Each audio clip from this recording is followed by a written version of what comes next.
At the request of the 30th District Attorney General Amy Wyrick, TBI special agents are investigating the circumstances that led to a fatal officer-involved shooting today just after 10 a.m. in the 200 block of North 4th Street in Memphis. Preliminary information indicates one deputy with the Shelby County Sheriff's Office responded to a sexual assault call near this address. While talking with the alleged victim, the woman spotted the male suspect. The suspect led the officer on a brief foot pursuit, during which reports from the scene indicate the individual pulled a knife and stabbed the deputy in the arm. The officer then fired at the man, striking him. The individual was transported to a local hospital where he was pronounced deceased. The individual has been identified as James Lee Kirkwood, date of birth January 3rd, 1970. This remains an active and ongoing investigation as TBI special agents continue to work to gather any and all relevant interviews and evidence. As with any case, TBI's investigative findings will be shared with the District Attorney General throughout the process for her review. As is our policy, the TBI does not identify the officers involved in these types of incidents and instead refers you to their respective department. Any updates on the investigation will be posted online to our blog, tbinewsroom.com. Sure. His name is James Lee Kirkwood, date of birth January 3rd, 1970. Kirkwood.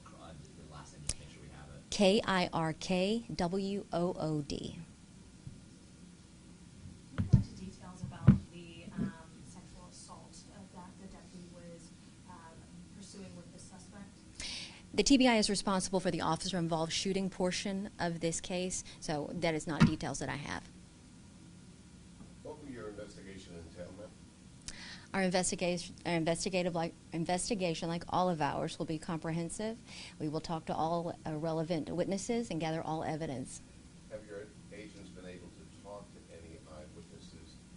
Have your agents been able to speak to the sexual assault victim? Our agents have been able to speak to a number of people, yes. Would they include those people? Those and many more. Do you know how many shots that deputy fired? That is part of our investigation, but a detail that we're not releasing at this point. And do you know if any other means of subduing this person was used? We had heard a taser and mace were also administered that day. If that is the case, that would be part of our investigation and a detail that we couldn't release at this time. Is that something you're looking at, and how would you be able to determine if that was true? When you say, is that something we're looking at, could you explain? Is that an aspect of the investigation you're looking at, because you would look at the officer-involved shooting? So would you look at whether or not the deputy used his taser and his mace? How would agents be able to come to that? Well, our agents are very good at their job, and they will look at everything that deputy did and the individual did in determining exactly what happened. Have agents been reviewing, I know there's some Facebook Live videos that are floating around. Have they reviewed any eyewitness videos so far? All of that will be reviewed and part of the investigation. Is there body cam video? That's something I can't speak to, but if there is body cam video, it would be part of our investigation and reviewed by our agents. Do you know how the suspect is doing? That is something I can't speak to at this time. Oh, you said the suspect? I'm sorry. The suspect, it was a fatal shooting. I'm sorry, I thought you were talking about the deputy. Any other questions? Captain Buckner is here. He's kind enough to open up this conference room. Thank you for allowing us not to be on the pavement in the heat. Is there anything that you would like to add? Yes, I just want to add one thing. The deputy has been treated and released from Regional 1 Hospital, and the Shelby County Sheriff's Office is cooperating fully with the Tennessee Bureau of Investigations. Are you able to release the deputy's name? Not at this time. Was the deputy wearing body cam? That's information that TBI would have to speak to. We will be cooperating with TBI. If the deputy did have body cam footage, we'll be turning that over to the Tennessee Bureau of Investigations. That particular line of job that he has, my understanding that he was deputy working both inside and outside of the criminal justice complex. Is that correct? Yes. Are those deputies required? Are they equipped with body cam? I can't answer that question factually at this time, but that's something I can follow up with you at a later time.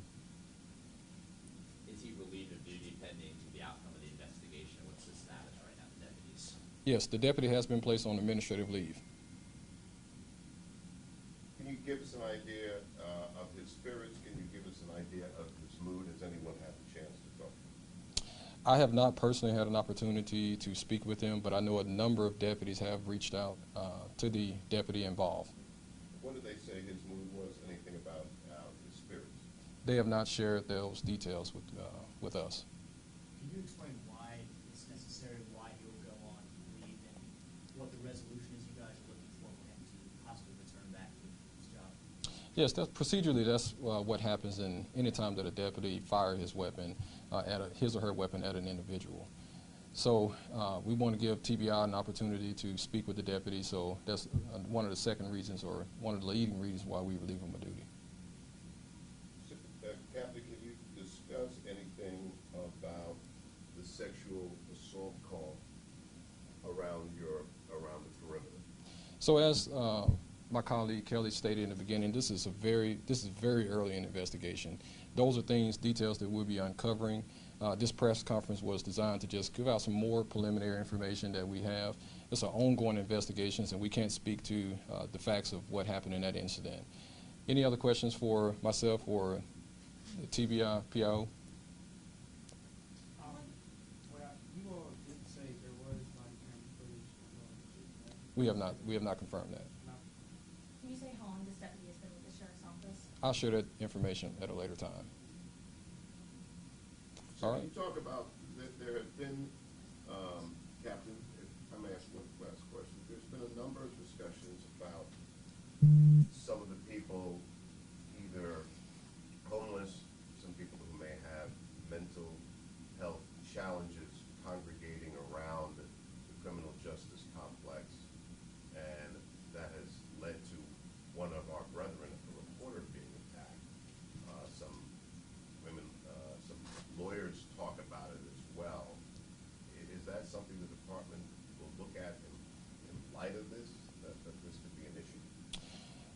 We're constantly reviewing our security procedures in and around 201 Poplar. This is a constant review, and when we see changes need to be made, we make those changes.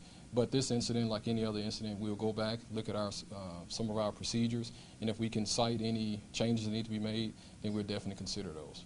Thank you all. Thank you all so much. Can you give us an Thank idea you. what time the call came into the sexual assault?